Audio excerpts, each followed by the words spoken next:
सम्राट अशोकाचे इतके लेख आहेत, शिलालेख आहेत, स्तंभलेख आहेत, गुंफालेख आहेत, की शाहू महाराज हे बाबासाहेब आंबेडकरांना स्वतः भेटायला आले. मुंबईला का आले? हे धम्मा हेतुपभवा हेतुं तेसां तथागतो आह तेसौचय निरोधो एवं वादी महाश्रमणा. हे भगवान बुद्धांचं काय म्हणणं आहे? भगवान बुद्ध देवाचे अस्तित्व मानत नाहीत. पाली विषयामध्ये एम ए केलं आणि एक डिप्लोमा घेतला, post graduate diploma in Ambedkar thought for social justice.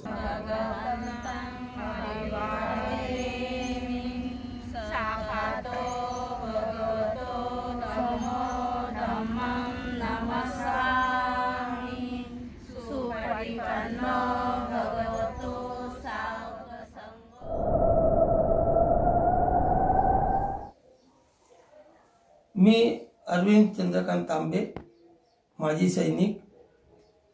आज आम्ही गाव सायगाव, तालुका जावळी, जिल्हा सातारा या ठिकाणी सोपान बाजी जगताप, वय वर्ष 84, अशा व्यक्तिमत्वाला मी आज त्यांची मुलाखत समजा, त्यांच्याशी बातचीत या प्रकाराने त्यांच्याशी आम्ही संवाद साधणार आहोत आणि कासारे किचन ट्रॅव्हल्स यांच्या माध्यमातून आम्ही त्याचा थोडासा इंटरव्ह्यू घेत आहोत. मी त्या साहेबांची तुम्हाला ओळख करून देतो. हे आहेत सोपानबाजी जगताप, वय वर्ष 84. हे RBI मध्ये डेप्युटी जनरल मॅनेजर होते. त्यांनी 33 वर्ष सेवा केली.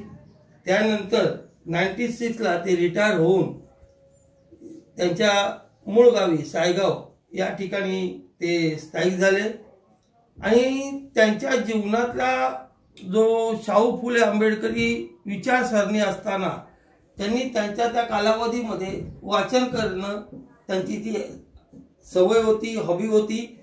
त्या माध्यमातून रिटायर झाल्यानंतर त्यांनी बरीचशी पुस्तकं या शाहू फुले आंबेडकरांच्या बाबतीत वाचन केलेली पुस्तकं, त्यांचा संग्रह तयार केला. त्याच पद्धतीने त्यांनी स्वतःच्या लिखाणातून देखील पुस्तक प्रदर्शन केलेलं आहे. तर मी ही त्यांची थोडक्यात मुलाखत घेत आहे.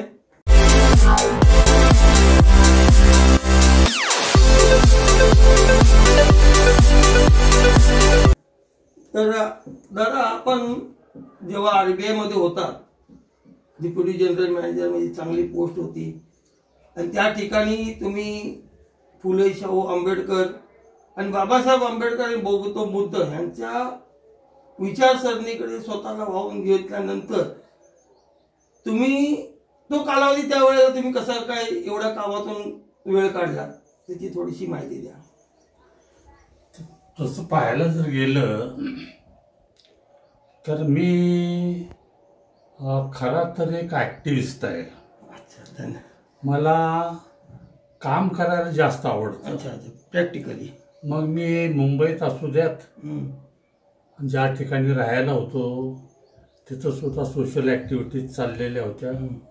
बँकेत नोकरीला होतो त्यावेळेला आपली जी संघटना असते प्रत्येक ऑफिसमध्ये, तशा पद्धतीची रिझर्व्ह बँकेमध्ये सुद्धा संघटना होती. 2 संघटना होत्या.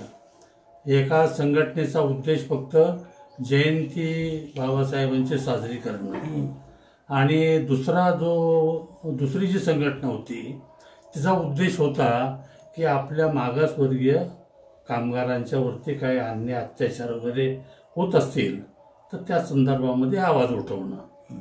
तर अशा दोन्ही संघटनेचा मी तिथं अध्यक्ष होतो. अगदी का कोण जाणं, पण ज्या बॅकग्राऊंडमध्ये आपण लहानाचे मोठे झालो त्याचा परिणाम आपल्यावरती होत असतोच. आपले जे वडीलधारी जी मंडळी होती ज्यांनी प्रत्यक्ष बाबासाहेबांच्या चळवळीमध्ये भाग घेतला होता तर त्यांच्याकडून जरा थोडी प्रेरणा घेतलेली होती. दुसरी गोष्ट 84 वय म्हटलं तर बाबासाहेबांना तुमच्या हयातीत त्याच वेळेला तुम्ही होता, ज्या वेळेला बाबासाहेबांचं बरोबर होतात. आणि ती तुमची पूर्वीच्या तुमच्या आई वडिलांची जी संस्कृती त्यांच्याशी होती, ते वारसा तुमच्या मनात ठसला आणि त्या पद्धतीने तुमचं वागणूक मोठेपणे तुम्ही शिक्षण घेऊन चांगल्या पद्धतीने तुम्ही समाजासाठी वाहून घेतलं. आणि ही गोष्ट तर समाजासाठी खूप चांगली आहे. आणि तुम्ही ते काम करत होतात, आपली नोकरी सांभाळून किंवा त्या शासनामध्ये काम करत असताना देखील अत्याचार, अन्याय अत्याचार विरोधात तुमचं असणारं कामकाज हे वाखाणण्यासारखं आहे. आणि त्याच्यानंतर देखील तुम्ही त्या ऍक्टिव्हिटी मधून समाज घडवण्याचा प्रयत्न केला. आणि आम्हाला हेही कळलं की त्यावेळेला जे तुमच्या समोर तुम्ही जातीयता न पाहता जे गरीब आहेत त्या वर्कर्स किंवा ते कामगारांच्या मुलांना शिक्षण कसं द्यावं किंवा त्यांना कुठल्या पद्धतीची मदत हवी, ह्या तुमच्या दोन्ही संस्थेच्या मार्फत आपण त्यांची मदत केलेली आहे. इतकं बरं वाटलं ऐकून आम्हाला की खरंच तो विचारसरणी हा प्रत्येकाच्या जर शिक्षित वर्गाकडे जर आला तर मला वाटतं या भारत देशामध्ये सर्वांना गरिबांचे गरीब जी आपण त्यांना म्हणतो ओबीसी वंचित राहिलेल्या लोकांना त्यांना मदत मिळेल. आणि आपल्याला त्या लोकांनी आजच्या पिढीनी ही गरज आहे की तो आदर्श आपला घ्यावा. आम्हाला फार बरं वाटलं. आज दादा इथे आहेत, बुद्धांची मूर्ती आहे, देवी त्यांचा पूजापाठ करतात. आता दादांचं तुम्ही जरा थोडक्यात दादांची जी पुस्तकाची जी त्यांनी रचना केलेली आहे, त्यांचे ग्रंथालय त्या बनवलंय ते जरा दाखवलं तर फार बरं होईल. तत्पूर्वी मी आणखी एक जरा थोडस याच्यामध्ये जोडू इच्छितो. तर बँकेतल्या ऍक्टिव्हिटीच्या संदर्भामध्ये मी संक्षिप्त मध्ये तुम्हाला सांगितलं, पण मी जास्तीत जास्त वेळ म्हणजे बँकेची जबाबदारी आहे, बँकेतले सोशल ऍक्टिव्हिटी सोडून जास्त जर कुठं मी कॉन्सन्ट्रेट केलं असेल कामावरती तर ते आमच्या ग्रामीण भागामध्ये. तर तुम्ही तालुक्यामध्ये कुणालाही विचार पहा. 25 वर्ष मी खूप इथं बलात्काराच्या केसेस हँडल केल्या, मर्डरच्या केसेस इथं हँडल केल्या. आपल्या लोकांच्या वरती इथं ग्रामीण भागामध्ये शासकीय यंत्रणा कशा त्या तुम्हाला ट्रीट करतात. आणि हे जे अन्याय अत्याचार वगैरे जे होतात ना, ते आपण संघटित जर राहिलो तर त्याचा नक्कीच त्याचा तो फायदा पडतो, पॉझिटिव्ह परिणाम आपल्याला दिसून येतो. हे इथं प्रत्यक्ष आम्ही अनुभवलं. म्हणजे याचा अर्थ असा नक्की झाला, म्हणजे मुंबईमध्ये ज्या ठिकाणी उच्च पदावर असून देखील ग्रामीण विभागात येऊन सर्वसाधारण जनतेला, जी पीडित जनतेला एकत्र करून ह्या पीडित जनतेवर होणाऱ्या अत्याचाराच्या विरोधात इथे संघटना मजबूत तयार करून त्या बाबतीत जे तुम्ही भरीव कामगार इथे करून या तुमच्या तालुक्यामध्ये तुम्ही जी त्यांच्या बाजूनी तुम्ही एक लढा केलात, हा वाखाणण्यासाठी ग्रामीण भागात सहसा कोण लक्ष देत नाहीये. आणि ग्रामीण भागात ते तुमच्यासारख्या व्यक्तिमत्वाने येऊन एक संघटना तयार करून अन्याय अत्याचार विरोधात जो आवाज उठवला, मला वाटतं आज मी बघतोय इथे बघितलं येऊन, तर आज इथली जनता खुश आहे. म्हणजे होणारे अत्याचार हे कमी झालेले आहेत आणि त्या गोष्टी कमी होण्यामध्ये तुमचा मोठा सहभाग आहे. आणि आज आम्ही आल्यानंतर आम्हाला इथे कळलं की दादांचं आज इथे वर्चस्व आहे. आणि वर्चस्व म्हणजे समाजामध्ये त्यांच्या कामाचा लेखाजोखा आज सगळे पाडा वाजतात. याचा अर्थ आपण समजू शकतो की आपण किती भरीव काम या ठिकाणी केलं असेल. त्याबद्दल तर आम्ही खरंच आम्हाला गर्व वाटतो की आमच्या समोर की तुमच्यासारखी व्यक्ती आणि तुमच्या इंटरव्ह्यू घेणं हे आमच्यासाठी तरी भाग्याचं आम्ही मानतो. तसेच दादांचं वाचन स्वरूपात जे होतं, मग दादांनी तुमच्या पुस्तकाचा संग्रह कधीपासून सुरू केला? पुस्तकं मी सर्व्हिसला असताना माझी एक हे करून घेतली होती, मी सवय लावून घेतली. मुलांना खाऊ घेण्याच्या अगोदर एक पुस्तक घ्यायचं आणि मग घरी जायचं.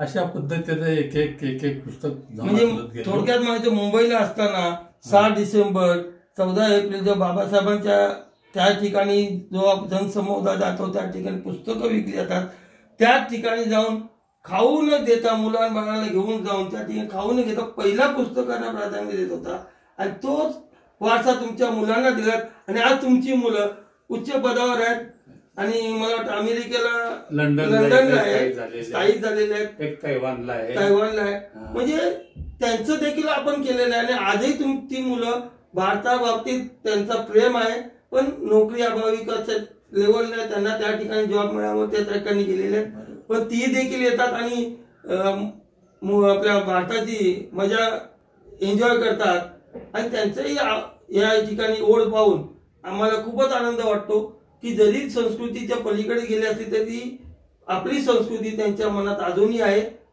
त्याबद्दल देखील तुमचा आम्ही अभिनंदन करू. आणि बोलता बोलता आयोगाने ते तुमच्याकडे पुस्तक पाहिलं, संविधान बनवताना ज्या झालेल्या वाटाघाटी किंवा त्याच्या बाबतीत घडलेल्या ज्या गोष्टी तडजोडी ते देखील पुस्तक तुमच्याकडे आहे आणि 4 खंड आहेत. डिबेट ज्याला म्हणतो ना, डिबेट आपण जेव्हा एखादं तिथं जी कॉन्स्टिट्युएंट असेंब्ली होती का नाही, असेंब्लीच्या त्याच्यामध्ये भरपूर सदस्य होते, विद्वान सदस्य होते आणि तिथं जे एका तरतुदीवरती जी चर्चा झाली ती चर्चा भारत सरकारनं ते छापून प्रसिद्ध केलेले आहे. त्याचे 8 खंड आहेत. ते मला ते 8 खंड ते प्राप्त झालेले आहेत. त्यामुळं खरंच मी पण बघितलं की तो खंड बरेच कमी लोकांकडे असेल, कारण तो एवढं आपण बघितलं, पण मला कमी लोकांकडे ते खंड असेल आणि तो खंड तुमच्याकडे पाहून खरंच तो आम्हाला देखील वाटतो अखंड वाचायला मिळावा. बोलायचं म्हणजे आपलं शिक्षण BA-LLB झालेलं आहे, त्याच्यानंतर आपण काय केलं, नंतर पाली विषयामध्ये MA केलं आणि एक डिप्लोमा घेतला. डिप्लोमा महत्वाचा आहे. तो post graduate diploma in Ambedkar thought for social justice. म्हणजे तुम्ही त्याचा पूर्णत्व अभ्यास करून त्याची पूर्ण माहिती घेतली आणि त्याच्यावर तुम्ही तुमचे थॉट्स ते वाचून झाल्यामुळे तुम्हाला या कल्पना आल्या आणि बुद्धिझम काय आहे हे तुम्ही लोकांपर्यंत पोहोचवण्याचा जो प्रयत्न केला त्या बाबतीत तुम्ही ती पुस्तक आहे ती थोडीशी त्याची माहिती द्याल का? उदाहरण आता हे पुस्तक आहे की तुम्हाला कदाचित बुद्धगयेमध्ये जे आंदोलन चाललेलं आहे, आता अजून चाललेलं आहे आणि आता वास्तवता सध्या त्याचे सूत्र जे आहेत ना ते लांबा लोकांनी घेतलेले आहेत ती आणि ते आता मला वाटतं पंतप्रधान राष्ट्रपतीपर्यंत सुद्धा ते गेलेले आहेत. वास्तविक पाहता हे 1891 साली किती 1891 साली नागरिक धम्मपाल इथं जो आला होता श्रीलंकेहून, तो ह्या उद्देशानं आला होता की एका हिंदू महंताच्या ताब्यात असलेलं हे जे महाबोधी महाविहार ज्या ठिकाणी भगवान बुद्धांना ज्ञान प्राप्त झाले ते हिंदूच्या महंताच्या ताब्यात कसं आहे, ते बौद्ध लोकांच्या ताब्यात असायला पाहिजे. आणि हे ज्यावेळेला लोन त्या नागरिक धम्मपालला मिळाली त्यावेळेला तो 1891 साली इथं आला. त्याच उद्देशानं की महाबोधी महाविहार परत बौद्धांच्या ताब्यात यायला पाहिजे. त्यानं संबंध आयुष्यभर ती चळवळ चालू ठेवली. 1933 मध्ये त्याचा मृत्यू झाला, पण तोपर्यंत त्याच्यातून काही साध्य झालं नाहीये. आजही त्या बाबतीत मग आता चालना कधी मिळाली, बाबासाहेबांची जन्मशताब्दी ज्यावेळेला साजरी होत होती त्या एका कार्यक्रमामध्ये काही लोकांनी एक पॅम्पलेट वाटलं की दुसऱ्या एका प्रसंगाची ही म्हणजे शताब्दी आहे ती, आणि ती म्हणजे 1891 बाबासाहेबांचा जन्म झाला, 1891 साली अनागरिक धम्मपाद इथं आले. पण ज्या उद्देशानं अनागरिक धम्मपाद इथं आले तो उद्देश अजून काही सफल झालेला नाही आणि म्हणून मग परत त्याला आता चालना मिळालेली आहे. आतापर्यंत मी बराचसा त्याच्यामध्ये जरा थोडासा इन्व्हॉल्व्ह झालो होतो. इथं जी कमिटी जी नेमली होती त्या कमिटीच्या वतीनं नितीश कुमार म्हणा की नितीश कुमारनं तो मुख्यमंत्री असतो मुख्यमंत्री किंवा त्यानं एक नॉमिनेट केलेला एक माणूस होता. असे 2 राऊंड झाले चर्चेचे. त्यामध्ये मी प्रत्यक्ष सहभागी वगैरे होतो. तर तो जो इतिहास आहे तो मी इतिहास मग ह्या पुस्तकाद्वारे प्रकाशित केला. महाबौद्धी महाविहार मुक्ती आंदोलन हे खरं माझं पुस्तक म्हणायला काय हरकत नाही. बाकी मग किरकोळ पुस्तक आहेत ती. आणि त्याच्यानंतर हे देखील आपलं सायगाव गावच्या बाबतीतलं महत्वाचं हे जे आहे ना सायगावच आहे हे प्रकाशित करण्याच्या उद्देशानं मी लिहिलंच नव्हतं.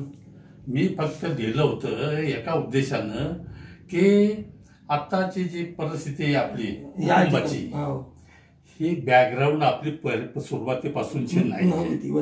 सुरुवाती आपलीची परिस्थिती कशी होती ते आपल्या मुलांना, कारण आपली मुलं फ्लॅट संस्कृती मधली आहे.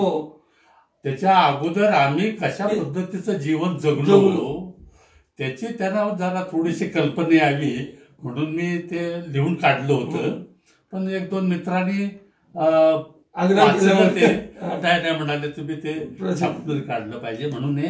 म्हणजे आपली पहिलीची जी कल्पना होती, जी परिस्थिती होती ती येणाऱ्या पिढीला आपण काय होतो आज बाबासाहेबांच्या माध्यमातून आपण कुठपर्यंत आलो त्याचा जागृत इतिहास हा येणाऱ्या पिढीला कळण्यासाठी आपण सायगाव या गावापासूनची सुरुवात करून त्यांचं एक पुस्तक बांधलं. या सायगावसाठी हे पुस्तक आणि या सर्वीकडे प्रसिद्ध झाले, सर्वांचे वाचन केले आणि माझ्या ऐकण्यात आहे की प्रत्येकाच्या घरात हे तुमचं पुस्तक आहे की त्यांनी आवडीने घेतलेलं आहे. पण आता ते पुढच्या 1-2 काही दिवसामध्ये आह साळुंखेंचं नाव ऐकलं असेल, डॉक्टर आह साळुंखे. त्यांनी ह्या पुस्तकाचं प्रकाशन साताऱ्यामध्ये आयोजित करायचं नियोजन चाललंय त्यांचं. म्हणजे ह्या बाजूला देखील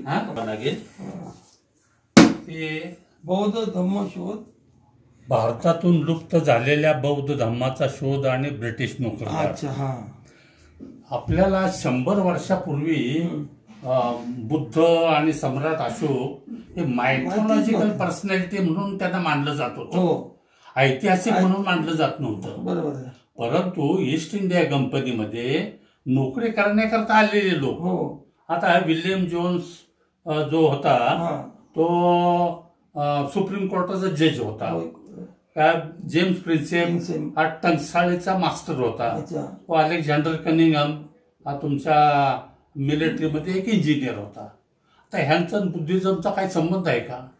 पण त्याने एवढा परिश्रम स्वतःच्या खिशातनं पैसा खर्च करून जे संशोधन केलं बुद्धिझम आणि संबंध त्रिपिटकामध्ये जे ठिकाणांचे उल्लेख आहेत त्या ठिकाणांचं उत्खनन करून ते सिद्ध करून त्यांनी दाखवलं. सम्राट अशोकाचे इतके लेख आहेत, शिलालेख आहेत, स्तंभलेख आहेत, गुंफालेख आहेत, सगळे ब्रह्मलिपीमध्ये आहेत. ब्रह्मलिपीमध्ये कुणाला वाचता येत नव्हती. ते काम हे जेम्स प्रिन्सेपने केलं आणि त्यामुळं माहीत झालं सम्राट अशोक काय माणूस होता तो. नाहीतर त्याला मायथॉलॉजिकल पर्सनॅलिटी म्हणून मानलं जात होतं. आणि त्यानंच लिहिलेला जो सम्राट अशोकानं लिहिलेला लुंबिनीचा स्तंभ जो आहे तुम्ही आता जरी गेला तर तुम्हाला पाहायला मिळतो. तिथं त्याचा लेख आहे सम्राट अशोकाचा. की सम्राट अशोकानं तिथं भेट दिली कारण या ठिकाणी भगवान बुद्धांचा जन्म झाला होता आणि त्यामुळं हे निर्विवाद मान्य करावं लागलं लोकांना की भगवान बुद्ध किंवा सम्राट अशोक हे ऐतिहासिक पर्सनॅलिटीज आहेत. ते हे फार महत्वाचं काम आहे ना. हे काही इंग्रजांनी केले ते म्हणजे शोध नक्की खरं हा शोध प्रश्नच नाही. म्हणजे एक काल्पनिक स्टोरी नसून रिअल आहे आणि एक सत्य परिस्थिती त्यांनी. आणि त्यांना मदतीला कोण आलं माहितीये का? फाय हेयान आणि ह्युएन सॅंग हे 2 चिनी प्रवासी जे होते ते कशासाठी आले होते? ते आपल्या बुद्धांचे जे ठिकाण आहेत इथं त्यांना भेट देण्याकरता. आणि त्यांचा मुख्य उद्देश होता चीनमध्ये जे बौद्ध धम्मावरचे जे ग्रंथ उपलब्ध नव्हते त्याच्या इथून प्रति त्यांना घेऊन जायचं होतं. अच्छा अच्छा. म्हणून तुम्हाला माहित आहे खेचर कितीतरी खेचरे घेऊन ते घेऊन गेले ते हो. फायन म्हणा हुएन सॅंग. तर त्यांची जी प्रवास वर्णन होती ती चिनी भाषेमध्ये होती. तर साधारणपणे 1836-37 दरम्यान एका फ्रेंच माणसानं प्रथमतः फायनचं जे प्रवास वर्णन होतं त्या प्रवास वर्णनाचं फ्रेंच मध्ये भाषांतर केलं. आणि फायनचं भाषांतर झाल्यानंतर मग हुएन सॅंगचं सुद्धा भाषांतर प्रवास वर्णनाचं भाषांतर केलं. आणि मग त्यांनी आता हा जो आहे अलेक्झांडर कनिंघम तो ज्या मार्गानं हुएन सॅंग गेला ना त्याच मार्गानं त्याने एक एक एक एक एक एक इतिहास उघडत गेले, शोध करत गेला. काय तर त्याचे त्या विषयावरती त्याचं स्वतंत्र पुस्तक आहे तो. तर हे फार एवढं म्हणजे महान काम, म्हणजे जो एकदम अज्ञातात गेलेला हा जो धम्म होता त्याला प्रकाशित, त्याला उजेडात, सगळ्या जगात समोर उजेडात आणलं त्यांनी. की हा बाबा असं काय काल्पनिक रामायण महाभारत नाही, त्रिपिटकापासून भारताचा इतिहास सुरू होतो. अच्छा. त्रिपिटकाच्या अगोदरचा काय तुम्हाला सांगताच येत नाही. आणि त्रिपिटक इतिहास कसा आहे की त्रिपिटकामध्ये नमूद केलेली सगळी स्थळ तुम्हाला उत्खननामध्ये आढळलेली आहेत ना. आता सगळी आढळलेली, आजही आढळत आहेत, आढळलेली आहेत. या भारतामध्ये जिथे खोदा तिथं बुद्ध दिसेल आणि बुद्धांच्या प्रतिमा आजही भेटत आहेत. आणि अजून कुठे उत्खनन करा तुम्हाला, म्हणजे बुद्ध हे बुद्धाचा कायदा काहीतरी भारतातलं खरं वैभव हे बुद्धाने आणलेलं आहे. आणि बुद्धिझम हा प्रकार आहे की बुद्धीने विचार करून त्या विचारसरणीचे तुम्ही जा.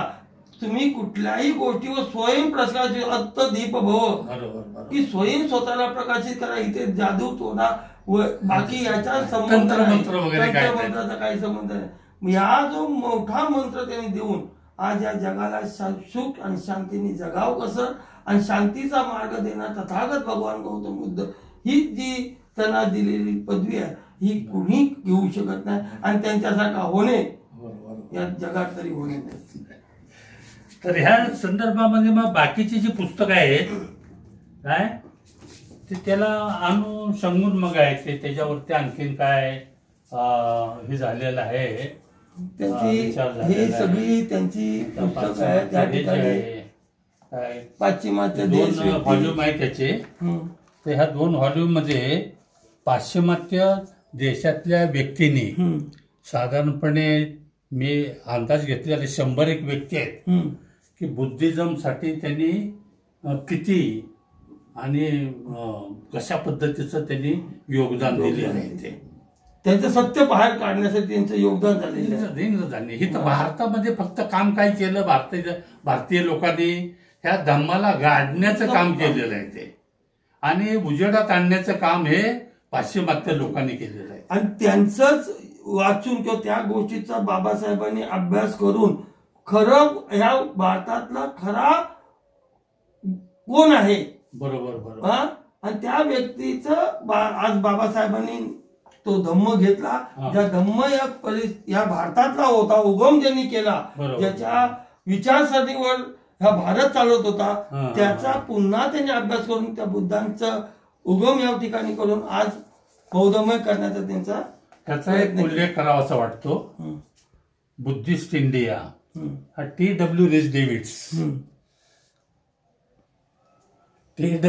डेव्हिडचं जे योगदान जे आहे ना काय ते कल्पनेच्या पलीकडचं आहे.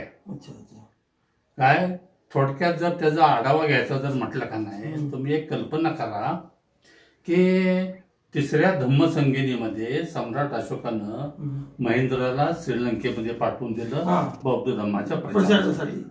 आता तो जो गेला महेंद्र म्हणजे 3रं शतक होतं, ख्रिस्तपूर्व 3रं शतक.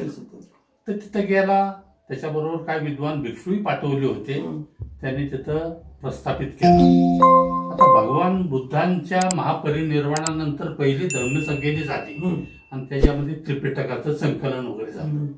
ते संकलन मुखोद्गतरित्या जतन केलं गेलं. कारण भारतामध्ये पद्धत काय होती, जे काही ग्रंथ वगैरे जे आहेत ना, वेद वगैरे पूर्वीचे, हे सगळे मुखोद्गतरित्याच असे एकापासून दुसऱ्याकडे असं तशाच पद्धतीनं त्रिपिटक सुद्धा तसंच चाललं होतं.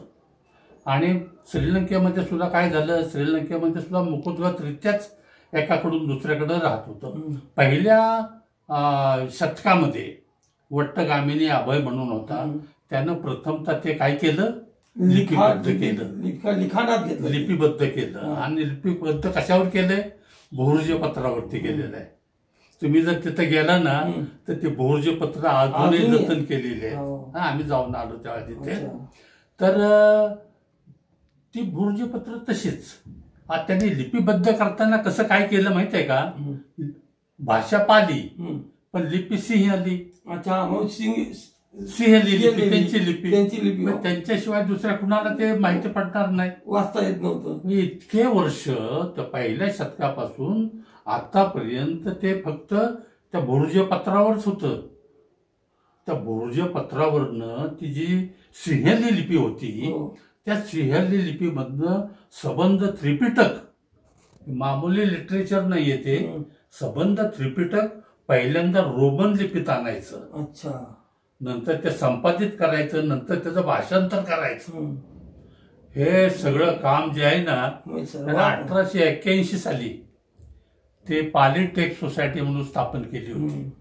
आणि त्या पॉलिटेक्स सोसायटीच्या माध्यमातून हे सगळं त्रिपिटक जे आहे ते प्रथमतः त्यानं रोमन लिपीमध्ये ट्रान्सलेट केलं आणि त्याच्यानंतर त्यांनी ते संपादित केलं, नंतर त्याचं भाषांतर केलं ते दिवस. आणि त्याला साथ जी मिळाली होती, त्याला साथ मिळाली, त्याची बायको सुद्धा तशीच होती. हे त्याचं बुद्धिझमवरचं पुस्तक आहे ते, कॅरोलिना रिज डेव्हिड्स म्हणून, त्याची बायको. दोघींचा कॉमन इंटरेस्ट होता बुद्धिझमचा, कॅरोलिना रिज डेव्हिड्स. तर ह्या आपण जर स्वतः स्वतंत्र बुद्धिझमवरती पुस्तक लिहायचं म्हटलं तर त्याला कितीतरी सखोल अभ्यास पाहिजे. आणि जास्तीत जास्त एखादं दुसरं पुस्तक आपण ते तयार करू शकू. त्याऐवजी हे रेडीमेड मटेरियल आहे, फक्त इंग्रजीमध्ये आहे, त्याचं भाषांतर करूया. आणि ह्याला ज्याला पोस्ट ग्रॅज्युएट म्हणतो का नाही, एमफिल म्हणा किंवा PhD वाले सुद्धा हे संदर्भ ग्रंथ आहे ते. त्यांना काय म्हणता येईल, संदर्भ ग्रंथ म्हणतात, जेणेकरून बुक्स, हे जेणेकरून आजकालच्या पिढीला ते वाचता यावं, त्याच्या माहिती कळावी, त्यासाठी थोडासा तुमच्यापर्यंत. आपल्या लोकांच्या मध्ये अजून इंग्रजी वगैरे जे आहे ना, ते थोडंसं कमकुवत आहे. इंग्रजीचं वाचन तर कमीच आहे ते, आणि त्यामुळं मग ते इंग्रजी तर त्यांच्यापर्यंत पोहोचत नाहीत. कारण ह्यांना 100 वर्ष झाली या पुस्तकांना छापून. ते आता रेडीली उपलब्ध सुद्धा नाहीत. बरोबर आहे. मग त्याऐवजी ते जे मी मुंबईमध्ये एशियाटिक सोसायटी, तुम्हाला माहित आहे, एशियाटिक सोसायटीचा मी मेंबर होतो. आणि तिथं मग खजिनाच आहे ग्रंथांचा. मग हे जे पुस्तक आहेत ना इंग्रजी मधली, ते घ्यायची, बाहेर त्याचं झेरॉक्स काढायचं आणि मग त्याचं मराठीमध्ये भाषांतर करायचं. अशा पद्धतीने हे पुस्तकं तयार झालेली आहेत. आता थोडक्यात सांगायचं म्हणजे त्या बाबांचा एवढा मोठा गाढा अभ्यास आहे. त्यांचं अजून दुसरी ठिकाण दाखवते आता बाबा या बाजूला. आता थोडक्यात सांगायचं म्हणजे आपण त्या रूम मधून या रूम मध्ये आलोय. आता या रूम मध्ये देखील बघा, फक्त पुस्तकाचं संग्रहालय आहे. आणि ह्या ठिकाणी बसून येणारी जी वाचनाचा अनुभव घेणारी आहेत, ती माणसं येऊन सकाळ संध्याकाळ बसतात, पुस्तकं चालतात. आणि हा ही मोबाईल दादांनी त्यांना दिलेली आहे. आणि दादांच्या संग्रहामध्ये दादा ह्याच्यामध्ये तुम्ही काय ठेवलेलं आहे? हे वरचा जे लाल दिसतात ना व्हॉल्युम्स, ते सगळं त्रिपिटक आहे. हे बघा, ही सगळी त्रिपिटक आहे. विनय पिटक, अभिधम्म पिटकाचे ते ग्रंथ आहेत ते. आणि मगाशी हे मधले जे आहेत ना, हे ऑक्सफोर्ड युनिव्हर्सिटीनं जे sacred books of the east, Max मुल्लरच्या मॅक्स मुलरनं संपादित केलेली. अच्छा. आणि बुद्धिझमची फक्त पुस्तक आहे ती, कारण त्याची इतर सुद्धा पुस्तकं होती, मी बुद्धिझमची घेतलेली आहेत. ते श्रीलंकेला गेलो त्यावेळेला तिथे दिग्ग निकाय आणि मध्यम निकाय या दोन ग्रंथांचं इंग्रजीमधलं भाषांतर आहे. ते इंग्रजीमधले भाषांतर आहे. आपण मगाशी बोलल्याप्रमाणे संविधान सभा के वादविवादची ही बघा जे मगाशी डिबेट झालेली, आपण त्यावेळेला संविधान करताना किती विषयावर डिबेट झालेत, कशा पद्धतीने डिबेट केले आणि ते संविधानामध्ये त्याचा उल्लेख करून संविधानामध्ये त्या गोष्टी आणण्यासाठी बाबासाहेबांनी त्या सगळ्या डिबेटमधून सगळं कशा पद्धतीने एवढं केलेलं आहे. माणसं म्हणतात संविधान म्हणजे काय नाही, पण संविधानाची एक परिभाषा बाबासाहेबांनी केली, ती आजच्या घडीला किंवा याच्यानंतर कोण करेल, जी 100 वर्ष आज झाली तरी ती एकही त्यातला नियम किंवा नवीन करण्यासारखा नाही की त्यांनी एवढ्या वर्षानंतर काय घडू शकतं ही त्यावेळेला त्यांची थिंकिंग होती. म्हणजे त्यांचा अभ्यास कसा असेल, त्यांनी केलेल्या कर्तृत्वाचं. पण आज त्यांचा फक्त समाज म्हणून त्यांचा वापर केला जातो की ते बुद्धिस्ट आहेत आणि ते बुद्धांचे म्हणून त्यांचा जो उल्लेख केला जातो.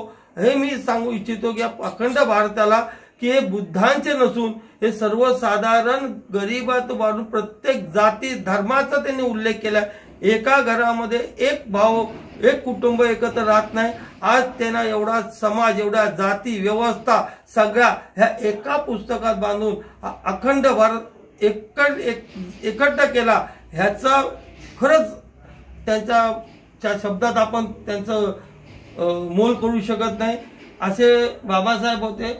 आणि तो बुद्धिझम, बाबासाहेबांनी बुद्धिझम का निवडला की बुद्धिझम आणि आता त्याचा आपण नामोल्लेख करू बुद्धिस्ट जात नाही, हा बुद्ध धम्म आहे. ह्या धम्म आणि जातीत परिवर्तन केले ही त्यावेळची ती त्यांनी जातीयतामध्ये टाकण्यासाठी ते जात म्हणून झाली. पण धम्म म्हणजे त्यातल्या असणाऱ्या धम्माचा काय वापर आहे तो देखील थोडंसं दादा त्या धम्माच्या बाबतीत थोडंसं बोलतील. धम्माचं काय आहे की तुमचं अगोदरच्या ज्या विचारधारा होत्या त्या विचारधारा माणसाच्या भवितव्याबाबत, कल्याणाबाबत सर्व जबाबदारी जी आहे ना ते देवावर सोपून मोकळे होत होते. काय तुमचं जे काय भलं बुरं जे काय करायचं आहे तो देव तुमचं करणार आहे. ते अगदी त्याला कॉन्ट्रास्ट म्हणूया आपण की भगवान बुद्धांचं काय म्हणणं आहे. भगवान बुद्ध देवाचे अस्तित्व मानत नाहीत की देवाच्या अस्तित्वाच्या ऐवजी बुद्ध धम्मामध्ये कार्यकारण भाव जो आहे ज्याला ह्याच्यामध्ये पालीमध्ये प्रत्युत्त समुत्पाद म्हटलं जातं की विश्वामध्ये कोणतीही घटना हे कारणाशिवाय घडत नाही. त्यामुळं त्यांचं एक घोषवाक्य होतं पूर्वीचं, हे धम्मा हेतुपभवा हेतुं तेसांग तथागतो आह तेसौचय निरोधो एवं वादी महाश्रमणा. म्हणजे त्याचा अर्थ असा आहे, तर सारांश होता किंवा असं म्हटलं जातं की एकेकाळी ही जी गाथा होती हे बौद्ध धम्माचं घोषवाक्य होतं. काय आहे त्याच्यामध्ये सगळा भगवान बुद्धांचा सार त्याच्यामध्ये आलेला आहे की जगामध्ये कोणतीही गोष्ट, विश्वामध्ये कोणतीही गोष्ट कारणाशिवाय घडत नाही. देवाला काढलं बाजूला, बाद करून टाकलं का नाही, कारणामुळं कोणती गोष्ट घडती, देवामुळं घडत नाहीये. तर त्या कारणाचं निराकरण कसं करायचं, ते कारण कोणतं आहे ते अगोदर भगवान बुद्धांनी सांगितलं की हे धम्मा हेतुपभवा म्हणजे हे जगामध्ये कोणतीही घटना ही कारणाशिवाय घडत नाही. हेतून ते सांग तथागतो आहो, त्याचं कारण कोणतं ते तथागतानं सांगितलं आहे. आणि त्या कारणाचं निराकरण कसं करायचं, तेसौचे निरोधो एवं वादी महाश्रवणा. त्याचं त्या कारणाचं निराकरण हे दुःख आहे. ते दुःख का आहे साहजिकच आहे, काहीतरी त्याला कारण असतं आणि ते कारणाचं निराकरण सुद्धा करता आलं पाहिजे. म्हणून आर्य अष्टांगिक मार्ग सांगितला त्याने. तुम्ही आर्य अष्टांगिक मार्गाचा अवलंब जर केला तर तुम्ही दुःखमुक्त होऊ शकता. पण ते काय हे तुमचं तुम्ही करायचंय, कोणी येऊन तुमच्यासाठी करणार नाही. म्हणून ते तशी अगोदरची विचारधारा होती की देव येऊन नाही, करेल किंवा कोण ते तुमचं तुम्ही, आणि तुम्ही किती त्याच्यासाठी ऑनेस्ट आहात त्याच्यावरती ते सगळं अवलंबून असेल. ते पंचशिलेमध्ये पण सगळ्या पंचशील म्हणजे काय की शील जे आहे का नाही तो तर केंद्र भाग आहे. तुमच्याकडे शीलच जर नसेल ना तर तुम्ही पुढं काही करू शकत नाही. म्हणून शीलाला भगवान बुद्धांनी म्हणजे इतर धर्माने देवाला जे मध्यवर्ती स्थान दिलेलं आहे ते मध्यवर्ती स्थान भगवान बुद्धांनी शीलाला दिलेलं आहे. म्हणून शील हे पालन करायला पाहिजे काय. आणि मग हे संस्कार वगैरे जे असतात आपल्यावरती हे संस्कार बदलत असतात ना. त्यामुळे माणसानं आपण जे एक महत्वाची गाथा म्हणतो, सब पापस्य करणं कुशल संपदा सचित पर्योदपन, म्हणजे आपण अंतर्मुखून विचारायला पाहिजेत आपल्यात जे दोष कोणते आहेत ते काढून टाकले पाहिजेत. चांगल्या गुणांची आपल्याकडे काय कमतरता आहे ते आपण प्राप्त केली पाहिजे. हे तर भगवान बुद्धांची शिकवण आहे. स्वतःला तुम्ही परिपूर्ण म्हणा काय, स्वतःला शुद्ध करून घ्या. विपश्यना कशासाठी आहे, शुद्धीकरणाचा मार्ग आहे. विपश्यना जी म्हणतो ना आपण तो शुद्धीकरणाचा मार्ग आहे. तुमच्या मनातले विकार जे आहेत ना ते हळूहळू कमी होत जातात. आणि नंतर मग ज्या वेळेला तुम्ही 11व्या दिवशी 10 दिवसाचं ते शिबिर पूर्ण करून 11व्या दिवशी जेव्हा तुम्ही बाहेर पडता तर तुम्हाला एकदम हलका शरीराचं वजन कमी वाटतं. तर हा सगळा मार्ग भगवान बुद्धाचा मार्ग आहे आणि तो तुम्हाला सुखाकडे नेणारा मार्ग आहे. काय डोळसपणाने तो सुखाकडे घेऊन जाणारा मार्ग आहे असं त्यांनी सांगितलंय. त्यांनी 3 ज्याला युनिव्हर्सल ट्रूथ म्हणतो आपण, ज्याला चिरंतन सत्य म्हणतो, अशा 3 गोष्टी त्यांनी सांगितलेल्या आहे की जगामध्ये दुःख आहे पहिली गोष्ट. दुसरी गोष्ट काय, आत्मा नाही, अनात्मता म्हणतो ज्याला आपण त्याला, आणि अनित्यता, सतत बदल सतत बदल सतत बदल आहे. हे अटळ आहे, हे अटळ आहेत. अगदी तुम्ही ज्या वेळेला दुःख आहे म्हणता ना तर दुःखाची व्याख्या त्यांनी केलेली आहे. जाती पी दुःख, जरा पी दुःख, व्याधी पी दुःख, मरणम पी दुःखम, यम पिच्छम न लभती तम पी दुःखम. जर चांगला आपला ज्याचा सहयोग हवा आहे तो सहयोग मिळत नाही ते दुःख आहे. आणि शेवटी त्यांनी काय म्हटलंय, पंच उपादान स्कंदापी दुःखा. पंच उपादान स्कंद म्हणजे काय, आपले जे मनुष्य प्राणी, कारण हे 5 स्कंद जे आहेत ना 5 महाभूत वेगळी आहेत. 5 स्कंदाने भगवान बुद्धांनी काय सांगितलं, ते 4 महाभूत जे आहेत ते 4 फक्त शरीर होतं. तर माणूस काय होत नाही त्याच्यामुळे. माणूस बनण्यासाठी मग काय की त्याच्यात विज्ञान असायला पाहिजे. जिवंतपणा ज्याला म्हणतो का नाही, तर जिवंतपणा ते विज्ञान आहे. नंतर तुमचे लहानपणापासून जे संस्कार होतात, प्रत्येकाला संस्कार होतात, तो माणसाचा एक स्थायी भाव बनतो ना मग तो. तर हे संज्ञा आहे काय, आणि वेदना असतात. तुम्हाला काय चांगलं जिभेला चांगलं लागलं की ते आवडतं, जिभेला काय चांगलं लागलं नाही तर ते आवडतं नाही.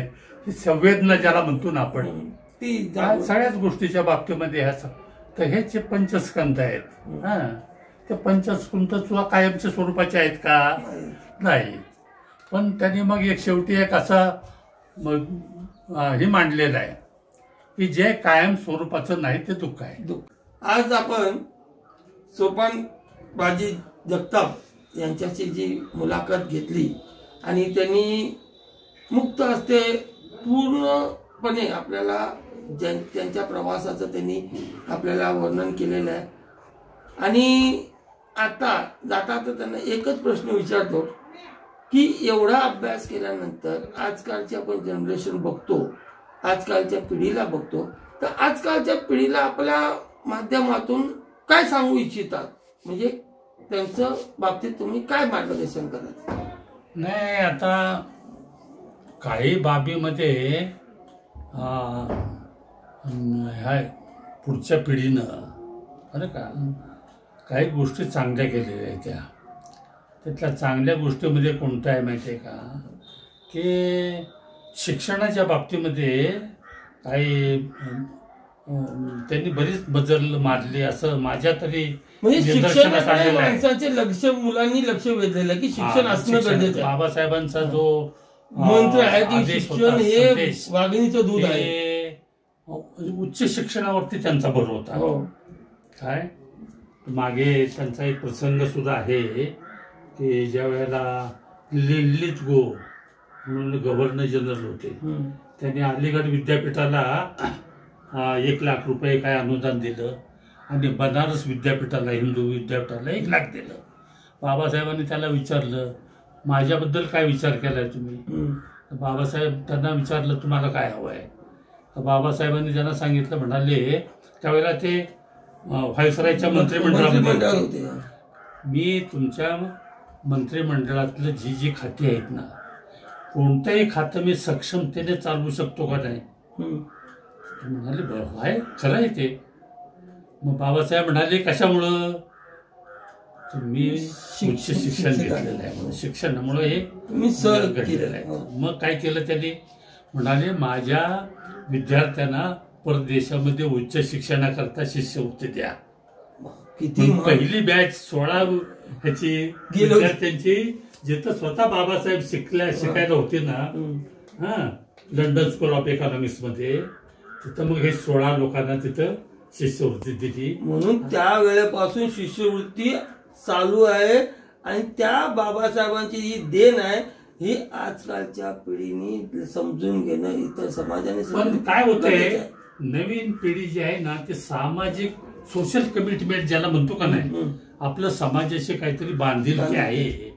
तुम्ही जर पूर्वीचा इतिहास जर विसरला प्रगती करा पाहिजे तेवढी काय तर त्या तुम्हाला मोकळीक दिलेली बाबासाहेब आंबेडकरांनी.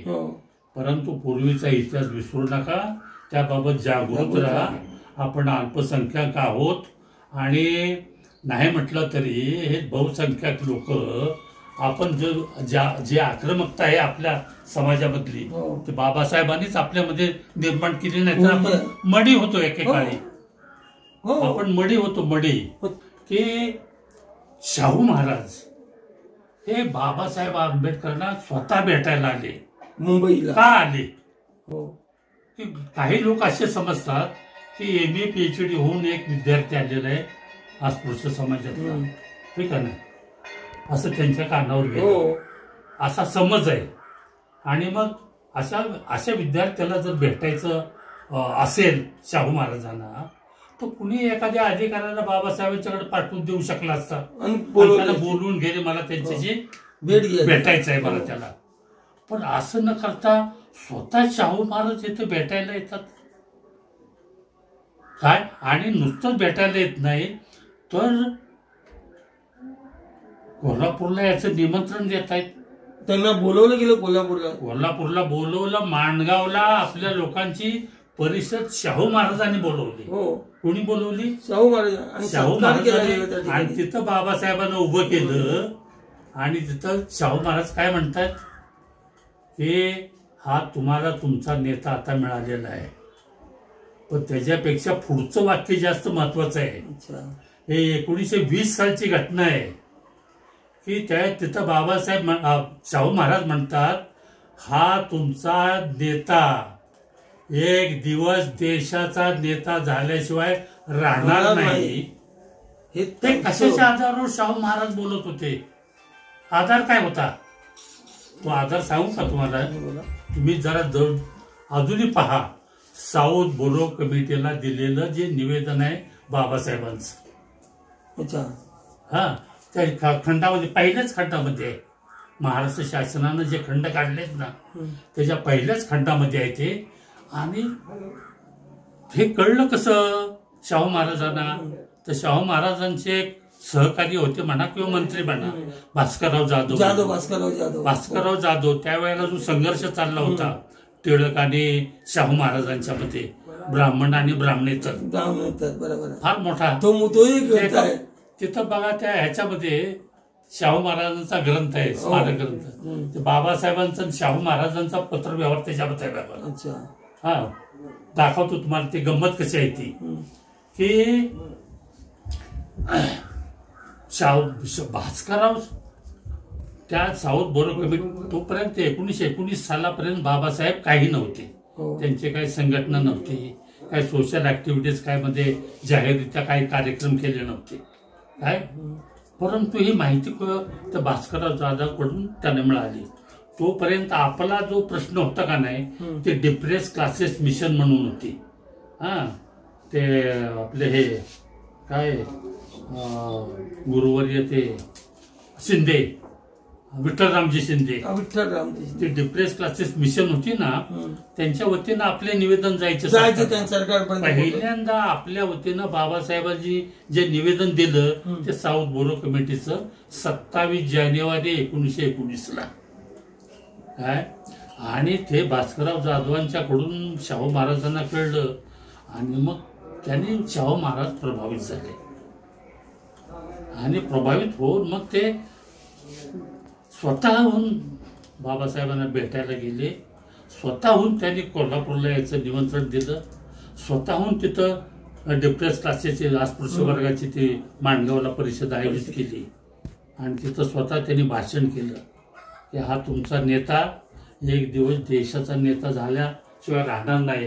हे कशाच्या आधारावर ते बोलले, साऊथ बोरो कमिटीला दिलेलं बाबासाहेबांचं जे निवेदन आहे त्यात त्यांनी ज्या पद्धतीनं मांडणी केलेली आहे. अरे हा विद्यार्थी आहे, ह्याचा आवाका बघा, हा अजून त्याचं शिक्षण पूर्ण झालं नाही.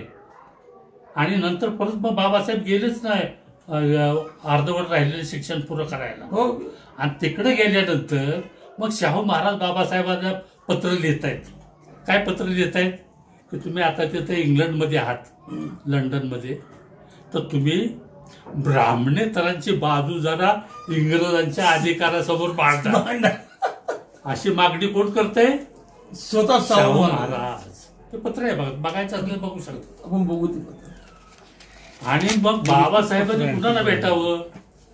तुम्हाला माहित आहे इथं आपला गव्हर्नर जनरल हा प्रमुख होता, त्याच्यावर तिथं भारत मंत्री असायचा, minister of state for India म्हणून, काय मॉन्टेग्यू म्हणून होता त्यावेळेला. त्या भारत मंत्र्याला डायरेक्ट भेटायला गेले बाबासाहेब, त्याच्याबरोबर चर्चा केली. नंतर शाहू महाराजांना विस्तृत पत्र लिहिले त्यांनी, ते बी आहे त्याच्यामध्ये. आणि गंमत काय त्याची पुढचे गंमत सांगतो की त्या लिहिलीत गोड आपल्या ह्यानं मॉन्टेग्यूनं पहिल्यांदा राहून चर्चा होऊन बाबासाहेब आले परत बाबासाहेबांना त्यानं बोलवून घेतलं त्या भारत मंत्र्यांनी. आणि त्याला काय सांगितलं, मी गव्हर्नर जनरलला कळवलेलं आहे या माणसाला असेंब्लीमध्ये नियुक्त करा म्हणून. आपण सोपानबाजी जगताप या बाबांशी आज आपण मुलाखत घेऊन बऱ्याचशा काही जुन्या ज्या घडलेल्या गोष्टीची जी आपण माहिती दिलीत आणि ती माहिती आम्ही लोकांपर्यंत पोहोचवण्याचा आम्ही प्रयत्न करू, लोकांना जागृत करण्याचा प्रयत्न करू. आणि आपण आपला बहुमूल्य वेळ आम्हाला दिल्याबद्दल आम्ही आपले हार्दिक स्वागत करतो. जय भीम. धन्यवाद. धन्यवाद. धन्यवाद.